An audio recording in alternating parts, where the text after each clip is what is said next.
Welcome, you're watching Profit Insights. Now, on the spotlight today is Agnikul Cosmos, a Chennai-based private space startup who successfully carried out a suborbital test flight of its 3D printed semi-cryogenic rocket Agnibaan today. This after 4 failed attempts, and this is important because it's the first ever controlled flight of a semi-cryogenic liquid engine released through additive manufacturing as per ISRO. Now joining me now is Srinath Ravichandran. He's the co-founder and CEO at Agnikul Cosmos. Srinath, congratulations. Thank you for speaking with us at NDTV Profit. And while I was reading out all your accomplishments today, it would sound to me and perhaps some of our viewers literally like rocket science. And it is rocket science. So let me start with that as my first question. Explain to us, all of us watching, why this is such a big deal. Yeah, I think the biggest thing, I wanted to clarify one thing before that. I don't think there were 4 different failures, 4 different attempts to get to this, because each time there was a hold. So we never actually ended up launching it. Today was the first time we ended up launching it, and the flight was 100% successful. So just want to clarify that part. I think what this launch means for us is we've validated a lot of technologies that have really not been realized in India so far. So for example, engines that we have, they are single-piece 3D printed engines. I don't think anyone in the world has realized such engines for rocket engines. We have done this out of a private launch pad, which is also India's first private launch pad and our launch pad. So that gives us a lot of confidence in terms of maintaining launch cadence when our customers need them. I think we've also proven all of our, autopilot algorithms, the software required, and so on. So I think both from adding to the space toolkit in India and to the fact that adding to the fact that what Agnikul as a company has done innovatively, this is a huge milestone forward for us. Yeah. So I take your point completely, Srinath, and I would word that after 4 attempts this has happened and not a failed attempt because you didn't end up launching it. What was different this time round? I think the big difference really was that we just went through all the mistakes that could come. Every attempt taught us, what are the different aspects of launch operations that could go wrong, because the design is actually already proven in the very early stage itself, in the testing phase itself. But launch operations is a whole different ballgame. Like for example, for even a simple launch like ours is simple compared to say what like a GSLV launch from India would be. There are about 20 teams that have to come together in exactly that time frame of the countdown and work together seamlessly. Now that took us a little bit of time to figure out in terms of what to do, when to do, who to focus on, and so on. So there was a lot of the operational efficiencies in terms of getting the launch right. That is what we really learned and perfected over the 4 attempts. I think in today's launch, I think all of those went really smoothly and the flight performed nominally. So a couple of firsts, and you talked about quite a few of them, but I'll pick them one by one, and which I think people will want to know about. You said this is the use of the first 3D printed semi-cryogenic engine. Now, explain this to us. Why does this become very significant? Why has no one else done a 3D printed engine? And what is the impact of this? Does this reduce costs significantly? Does it make it more easier to launch for successive launches? Yeah, so what is unique about this from the 3D printed engine standpoint is this is, I think, the world's first single piece 3D printed rocket engine. What that means is the entire rocket engine from where, like where the fuel would enter to where the exhaust leaves, that entire bit of hardware is realized as a single piece of hardware. There is no fabrication, there's no welding, there is no other conventional manufacturing process involved in making of the rocket engine. So that is very unique for 3 reasons. One, the time it takes to make such a rocket engine is barely 72 hours. Now, in contrast, an engine of this class made in a conventional way could easily take 2 to 3 months. Wow. Second, I think extremely cost effective. I think our cost estimates it's barely about 1/10 the cost of a conventionally made engine. But beyond all this, what do the customers get from that, right? The customer, what they get from that is, if you look at what makes rockets hard from a timeline standpoint, rocket engines would be in the top two, three, problem statements there, because they're very complex machines. They'll have to be made right the first time, and you have very less room for error. The quality standards are very high. Now, by 3D printing the entire engine, all of those things actually get taken care of in one shot. So I think that is the big advantage in terms of what it really means from a customer benefit standpoint. So that's what this 3D printed single piece engine means for us as a company. So explain to us who would be the customers for this? What is the use case for what we have achieved today?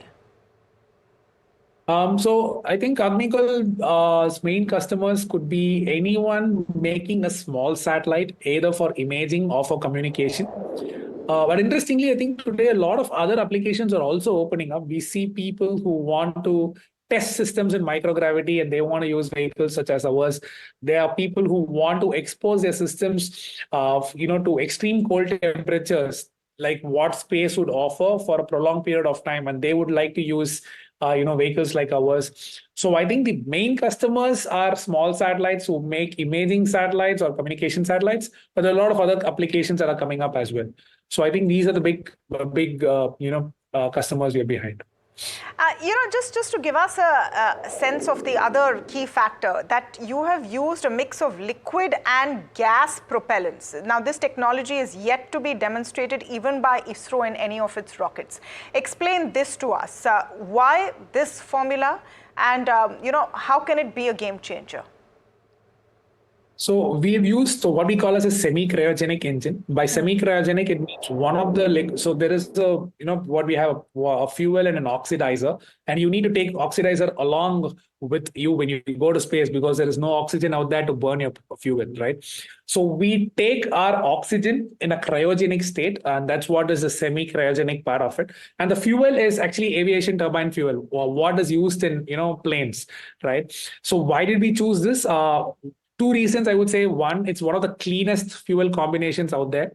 Second, both of these, liquid oxygen and kerosene or rocket grade kerosene, or what they call as aviation turbine fuel, is easily available.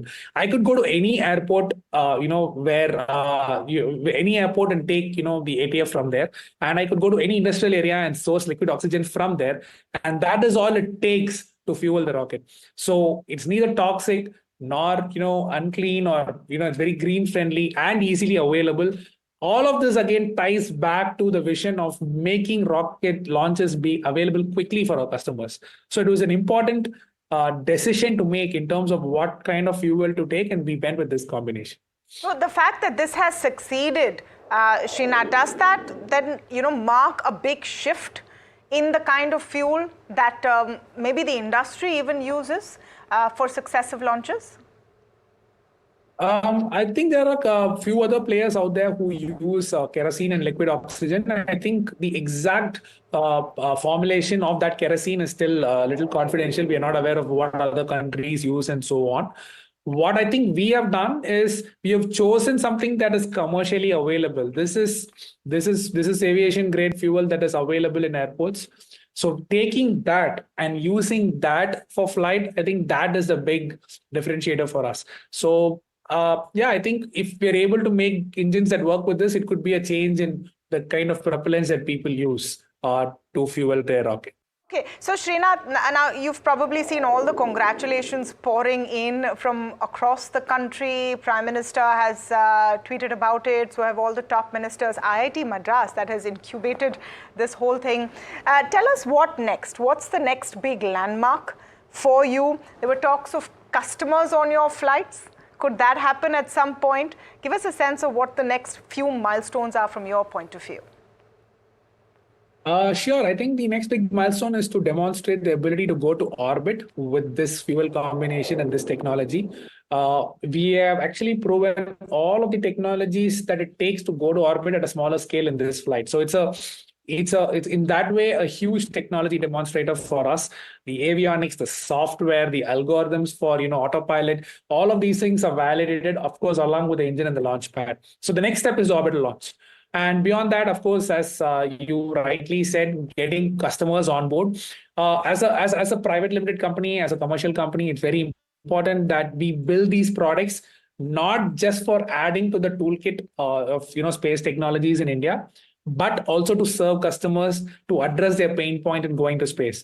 So yeah, we're always talking to customers. I think some of them may come on board the next flight or the flights after that. But yeah, that's definitely a goal as well to target in the upcoming flights. Last question, Srinath, because the Indian space sector is growing at breakneck speed, and the world sort of wowed by the fact that we have these accomplishments at lesser rates. We do it economically, the way we have our successes. What is your outlook for where the Indian space sector grows from here on? I think there is extreme, clarity in terms of policy today, right? I would say, for example, take the 2017 timeframe, which is when we founded Agnikul. I think one of the conversations or one of the questions that both me or my other co-founder Moin we used to get is, will the country allow you to launch, right? And today there are no such questions being asked. You have the entire organization called InSpace that has been formulated and is active, and we have actually got an authorization from them to get this launch done. In fact, even to build this private launch pad within ISRO. So I think what is available in the country is today a clean framework in which you can actually build independent space businesses. I think there is also a lot of interest from an investor standpoint today. People are taking up space tech companies and at least evaluating their business models before deciding an yes or no. This was not the case before, where it was still, and I think even as late as 2020, it was still considered a bit of an exotic bet to bet on space tech companies. So I think that is different. I think going forward, with more of companies like Agnikul, right? We have Dhruva, we have Pixel, we have Skyroot, we have all of these other companies that are coming up. I think all of us would build the entire ecosystem together, which would probably excite more people to have startups in space. That would basically become a self-fulfilling thing in terms of India being a major private player in the space tech industry. Absolutely. Congratulations, and thank you for speaking with us today. It's been hard work, and it's time for you to celebrate that achievement. That was Agnikul that we were speaking to. Definitely a new milestone achieved in the Indian space journey. Time, but stay tuned. India Market Close up next.